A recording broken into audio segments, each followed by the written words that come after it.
Olá, seja muito bem-vindo na nossa nova websérie de vídeos. Agora a gente está falando só sobre câncer de próstata. No vídeo de hoje, quais são as diretrizes para a triagem do paciente com câncer de próstata? Quando ele deve fazer os exames? Eu sou Otávio Berti, eu sou médico urologista, eu atuo aqui na região de São José dos Campos, aqui no meu amado Vale do Paraíba. Antes da gente iniciar esse nosso conteúdo, eu gostaria que você fizesse duas pequenas ações. Tem um sininho aqui embaixo, dá uma clicada no sininho de notificação, tem a opção todas e 2 vezes por semana você vai estar recebendo automaticamente conteúdos novos falando sobre o câncer de próstata.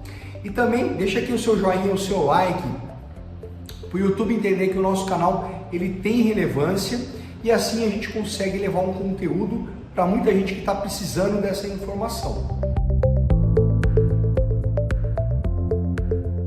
Então, quais são as indicações e as diretrizes de triagem no câncer de próstata no homem? Qual a idade que ele deve fazer os exames, como de sangue e o PSA?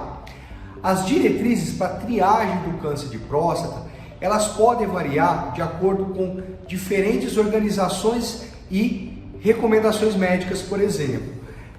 O jeito que é triado nos Estados Unidos, na Europa e no Brasil, ele pode ser similar e ao mesmo tempo um pouquinho diferente. E existe também algumas associações americanas, associações de câncer, que também preconizam ou não preconizam esse rastreamento para o câncer de próstata. Mas eu acho que o importante para a gente aqui é relatar um pouco sobre a condição aqui no Brasil, quando você deve realizar os exames. Então, no Brasil, a Sociedade Brasileira de Urologia, ela recomenda a realização dos exames para qualquer homem acima de 50 anos de idade. Então, esses homens, eles devem realizar o exame chamado de PSA, que é o exame de sangue, e também a realização do exame de toque, a fim de descobrir o câncer de próstata numa fase mais inicial, mais precoce, uma taxa de sucesso de cura, uma chance de cura de mais de 90 a 95% dos casos quando ela é encontrada nessa fase inicial. Pacientes que devem começar um pouquinho mais cedo a realização dos exames são aqueles pacientes que têm um risco aumentado de apresentar a doença, como alguém na família que apresenta um câncer de próstata, por exemplo, pacientes obesos, por exemplo, também podem ter uma chance aumentada de apresentar o câncer de próstata, e também pacientes da raça negra, porque esses pacientes eles podem apresentar a doença um pouco mais cedo e também pode apresentar essa doença mais agressiva. Então, nessas 2 a 3 condições, eu citaria mais a história familiar e a raça negra, esses pacientes devem realizar os exames a partir dos 45 anos de idade aqui no Brasil. Lógico que quando o paciente me procura no consultório, eu sempre discuto os riscos e os benefícios da realização dessa triagem.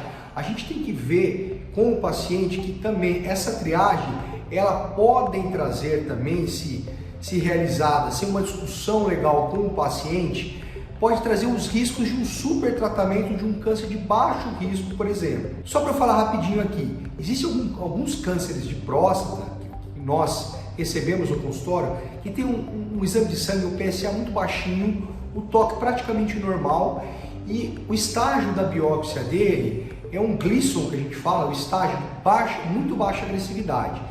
Nesses pacientes a gente pode não tratar imediatamente, sim acompanhar esse paciente. Por quê? Porque alguns pacientes que têm uma doença de baixo risco não vão evoluir essa doença ao longo de sua vida. Porém, a gente não sabe qual doença de muito baixo risco vai evoluir e não vai evoluir. E por isso que a gente faz um acompanhamento desses pacientes com exame de sangue e toque e biópsias repetitivamente a fim de pegar essa doença que poderá evoluir. Eu sei que é uma conduta meio controversa, alguns pacientes não gostam de saber que está com uma doença e não tratar, mas com isso a gente evita esse sobretratamento, porque o sobretratamento desses pacientes pode levar a sequelas do tratamento do câncer de próstata. Se você está acompanhando a minha série de vídeos aqui, eu falei muito sobre a possibilidade de disfunção sexual, disfunção erétil e incontinência urinária, que são as principais complicações. Bom, por isso que a gente deve sempre discutir com os pacientes no consultório dos prós e dos contras da realização dessa triagem.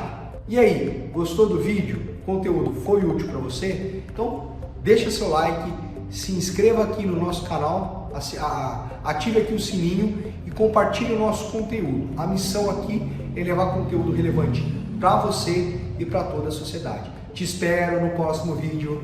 Tchau, tchau!